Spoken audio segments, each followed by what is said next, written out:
자, 오늘 잠언 말씀을 먼저 시작하도록 하겠습니다.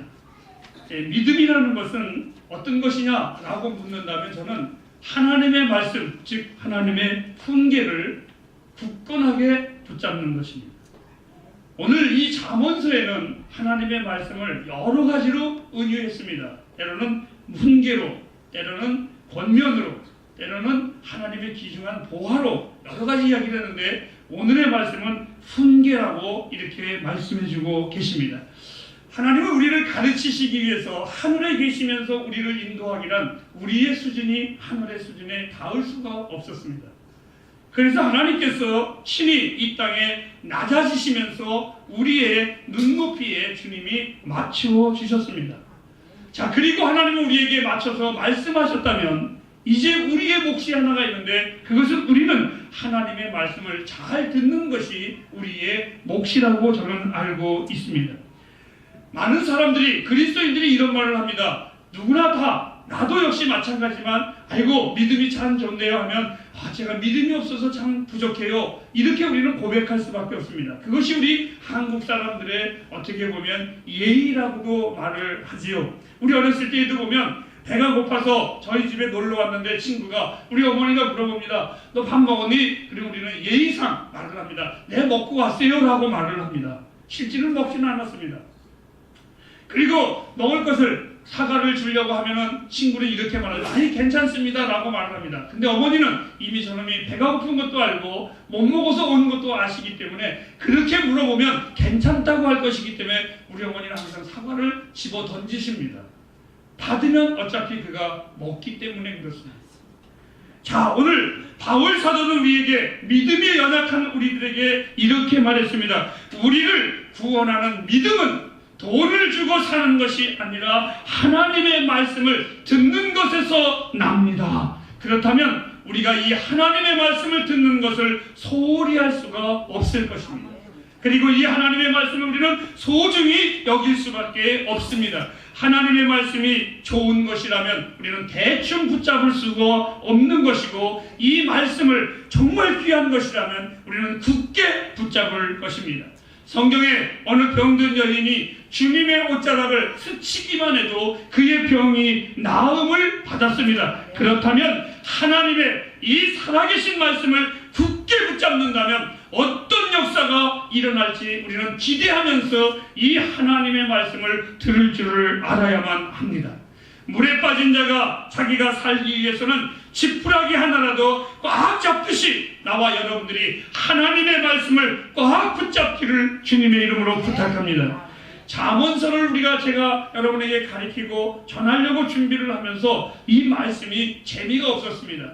사실 굉장히 고민이 많았습니다. 할까 말까 할까 말까. 왜? 하나님의 말씀이 재미가 있어야 그래도 전할 맛도 있고 듣는 맛도 있지만 재미로 듣는 것은 분명히 아닙니다. 그런데 이 하나님의 말씀이 왠지 제가 전하려고 하니까 재미가 없었습니다. 그 이유가 뭔가? 훈계의 말씀이다. 즉 잠언은 잔소리의 말씀입니다. 누가 잔소리를 듣고 싶어 하겠습니까? 누가 잔소리를 좋아할 수 있겠습니까? 하나, 훈계 중에 최고의 훈계는 하나님으로부터 오는 훈계임을 저는 알고 있습니다. 그래서 우리는 굳게 붙잡아야 합니다. 바울 사도는 골로새서에 이 하나님의 말씀을 보화로 비유를 했습니다. 다른 것으로 비유하지 아니하고 정말 귀중한 보화로 우리에게 비유를 했고 요한복음 1장 4절에 주님은 이렇게 말했습니다. 이 하나님의 말씀에 생명이 있느니라. 그러면 우리가 이것을 굳게 붙잡아야 할 이유가 바로 그 이유가 되기 때문에 그렇습니다. 잠언을 준비하면서 가장 먼저 여러분에게 던지고 싶은 11월의 첫째 주의 말씀은 굳게 붙잡으십시오. 따라하실까요? 굳게 붙잡으십시오. 다시 한번 합시다. 굳게 붙잡으십시오. 어떻게 붙잡아야 굳게 붙잡을 수가 있는가를 한두 가지로 여러분에게 소개하도록 하겠습니다. 첫째로는 단호한 결심을 하여야만 합니다. 하나님의 말씀을 하찮게 여기는 사람은 분명히 하나님에 대해서도 하찮게 여길 것이고 말씀에 대해서도 하찮게 여길 것입니다. 그러나 여러분, 은혜를 귀하게 여기는 자는 이 하나님의 말씀을 굳게 붙잡을 것이고 그 하나님의 은혜 역시 존귀하게 여길 것입니다. 어떤 이는 자기 일에 대하여 아주 빈틈없이 철저하게 행하는 성격이 있는가 하면 어떤 이는 대충대충 하는 이도 있습니다. 그것처럼 하나님을 따를 때에도 온 마음을 다해서 따르는 자가 있는가 하면 그렇지 않은 자도 있습니다. 제가 밥을 안 줘서 안 먹습니다. 못 먹는 게 아니고. 근데 아침에 제가 참 좋아하는 음식 중에 하나가 죽입니다. 근데 우리 집사람은 죽일 듯이 죽을 안 줍니다. 이 죽을 제가 어느 곳에 가든지 여행을 가든지 또한 타지방에 가거나 다른 나라에 가면 아침에 꼭 일어나서 죽을 먹는 재미로 식당에 내려갑니다. 근데 그 죽을 먹을 때에 참 제 마음속에 음식을 만들지를 못하니까 헷갈리는 부분이 있습니다. 왜냐하면 그 죽에 보면 이게 굳은 것이 약간 띠처럼 주변에 이렇게 둘러져 있습니다. 제 마음속에 이건 죽도 아니고 국물도 아니고 떠내야 되는 것인지 그냥 둬야 되는 것인지 저도 잘 몰라가지고 그냥 대충 중간에서 살짝 떠 넘기고 맙니다.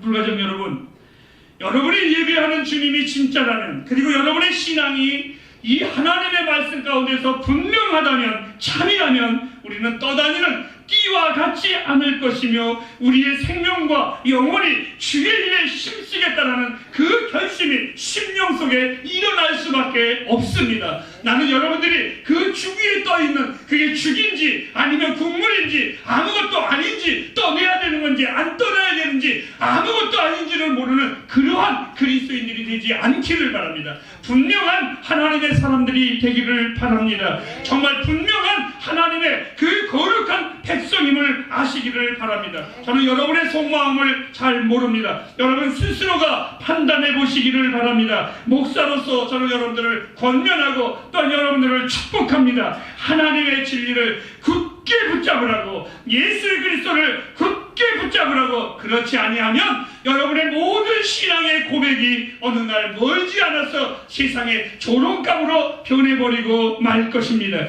하나님의 말씀을 굳게 붙잡는다면 여러분들은 최고의 그리스도인, 진정한 그리고 견고한 하나님의 사람들이 될 것이라고 저는 확신하고 있습니다. 교회 안에서는 참으로 안타까운 광경이 많이 벌어집니다. 목사는 성도들을 마치 자기의 사람으로 만들려고 애쓰기도 합니다. 그리고 사역자들은 자기의 작은 지식을 마치 성도들에게 알려주기 위해서, 내가 이러이러한 사람이야 라고 알려주기 위해서 애쓰는 모습을 저는 봅니다. 이것을 좀 속된 표현으로 말하면 저는 다 꼴값하는 짓이라고 저는 말을 합니다. 주님은 마태복음 8장 22절에 이렇게 말했습니다. 나를 따르라고 그랬지 어느 한 목사를 따르라고 말하지 않았습니다. 주님은 나와 여러분을 향해서 예수 그리스도를 따르라고 했지, 당신을 따르라고 했지, 목사를 따르고 어느 위대한 사람을 따르라고 성경은 가르쳐주지 않았습니다. 그리고 주님은 이렇게 말했습니다. 요한복음 15장 6절 말씀에 너희는 내 안에 거하라. 여러분 박용환 목사의 영역 안에 여러분이 거한다면 여러분들은 얼마나 째찌한 그리스도인이 되겠습니까? 오늘 주님은 이렇게 말했습니다. 내 안에 거하라고. 나와 여러분이 예수 안에 거하시기를 바랍니다. 주님과 우리 사이에 그 어떠한 것도 끼어들어서는 안 됩니다. 오직 예수를 굳게 붙잡아야만 합니다. 저는 확신 있게 선포합니다. 여러분들이 단호하게 결심하여서 살아있는 이 하나님의 말씀을 굳게 붙잡는다면, 결심한다면 하나님이 행하시는 놀라운 일들을 삶 속에서 반드시 경험하게 될 것입니다. 두 번째입니다. 왜 우리는 하나님의 말씀을 굳게 붙잡아야 하는가? 우리가 사는 이 시대는 모든 것에 의문을 제기하는 불신앙의 세대이기 때문에 변함없는 하나님의 말씀을 굳게 붙잡아야 합니다. 저는 우리 박정옥 지사님의 기도의 말씀이 너무너무나 이렇게 표현하겠습니다. 예뻤습니다. 참 좋았습니다. 왜 좋은지 잘 모르시죠? 얼마 전에 대종상 시상식이 있었는데 거기에서 나오는 상 받는 자들이 한결같이 인터뷰를 하면 이렇게 말을 합니다. 못못한 것 같습니다. 그런 것 같습니다. 사람들이 저를 인정해 주는 것 같습니다. 저는 그런 불신앙의 단어, 그런 불완전한 단어를 참 싫어합니다. 오늘 우리 집사님의 기도는 아주 명확합니다. 하나님, 우리를 사랑해 주셔서 감사합니다. 무엇에 있어도 감사합니다. 아마 이 세상의 많은 사람들의 언어가 다 그렇게 합니다. 많은 목회자들 역시, 우리 교회를 거쳐간 목회자들 역시 누누이 내가 지적을 해줘도 언제나 그들은 하나님이 우리를 사랑하시는 것 같습니다. 하나님의 말씀에 이렇게 전하고 있는 것 같습니다. 라고 말을 합니다. 불신의 세계의 모습을 다 나열할 수 있을까요? 저는 다 나열할 수는 없지만 이렇게 단호하게 말합니다. 만일 우리가 이 성경을 내팽개친 사람들이라면 우리의 단어도 정말 정확하게 단어가 이어지지 아니할 것입니다. 그리고 하나님을 불신하는 사람들은 절대적으로 인간의 법도 존중하지 않습니다. 세상을 향하여 무엇을 달리 기대할 수가 있겠습니까? 이 세상은 당연히 불신앙의 세대입니다. 진실도 거룩함도 없습니다. 여러분, 신앙인들이라고요? 저는 이렇게 하나 더 표현할까요? 하나님보다 더 잘 아는 것처럼 생각하는 게 신앙인들입니다. 마치 자신의 주장이 최고의 주장인 것처럼 떠들어대는 것 역시 신앙인들이라고 저는 생각합니다. 하나님의 뜻과는 전혀 상관없이 자기의 생각만 추절거리는 것, 이것이 바로 오늘날 잘못된 우리 교회와 그리스도인들의 모습이 아닌가 생각을 해봅니다. 분명 이 시대의 기독교는 세상 속에 물들어 있는 안타까운 타락한 기독교를 우리는 살아가고 있습니다. 전에는, 오늘 우리 집사님이 기도에도 그러셨던가요? 전에는 부흥회를 하거나 무엇을 하면 정말 교회에 와서 잠을 자면서 그 설교를 듣기 위해서 성도들이 밤을 새며 철야기도도 했었습니다. 주의를 지키기 위해서 먼 길을 열심히 달려왔는지도 모르겠습니다. 지금이야 교회가 바로 문 앞에 있으니까 먼 데서 오시는 우리 교인들 보면 오히려 제가 고맙습니다. 전에는 그렇지 않았습니다. 그러니까 그 교회를 위해서 얼마나 애를 썼는지 모릅니다. 지금은요, 많은 사람들이 주일과 예배에 대해서 한 푼의 돈을 벌기 위해서 서슴지 않고 교회의 시간을 빼버리고 제껴버릴 때가 너무나 많이 있습니다.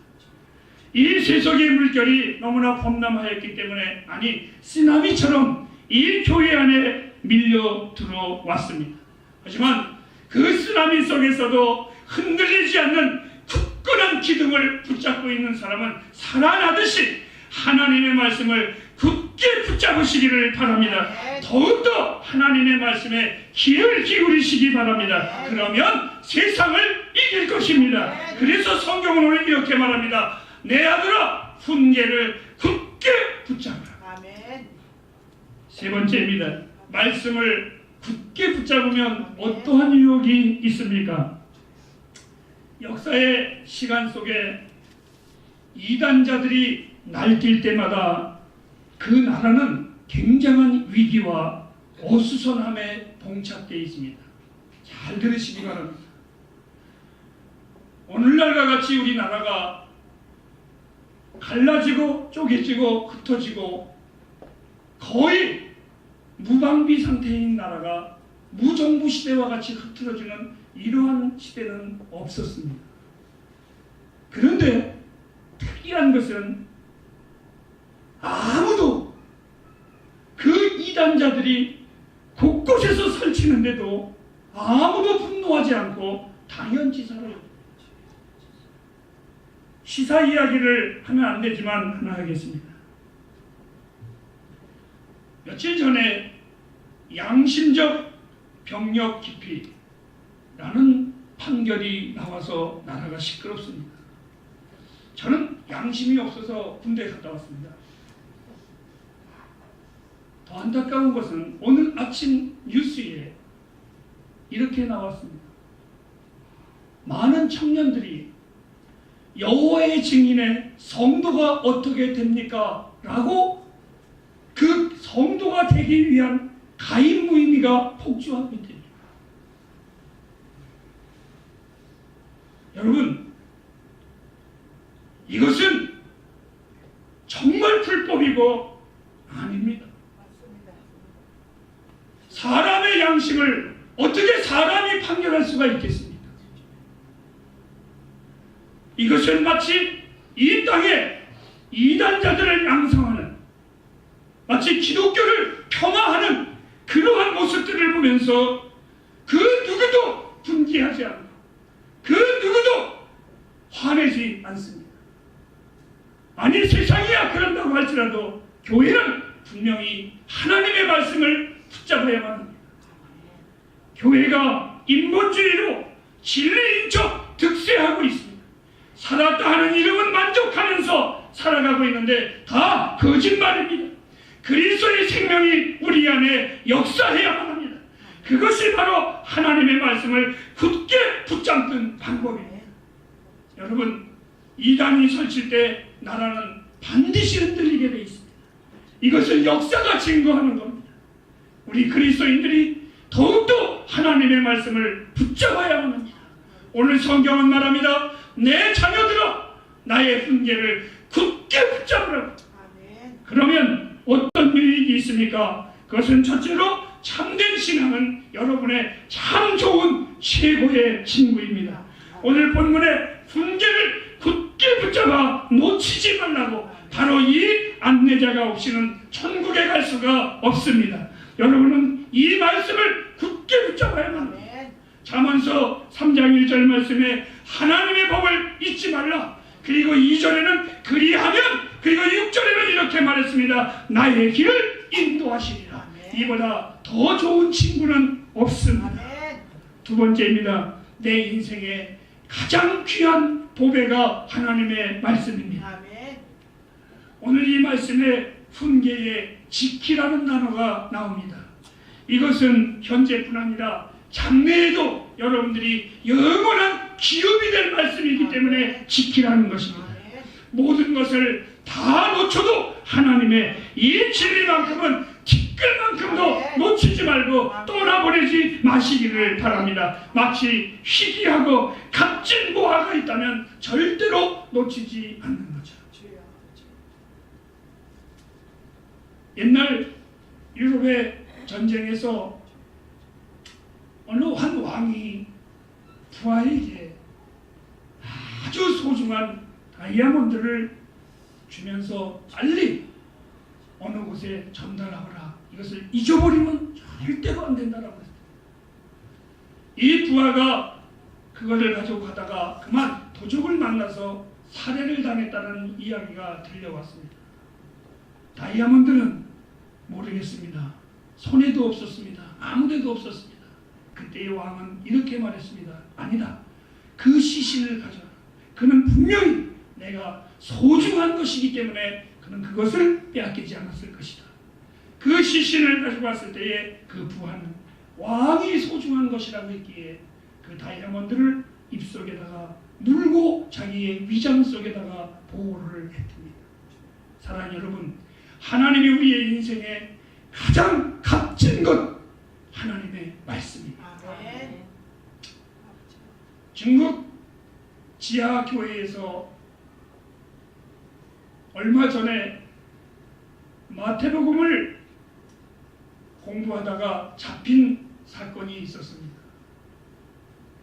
마태복음 1장부터 6장까지를 공부하다가 그만 중국 공안이 들이닥쳐서 배우고 있는 성경을 다 압수를 해가지고 한 번만 더 걸리면 가만두지 않겠다 그러고 그들이 다 사라졌습니다.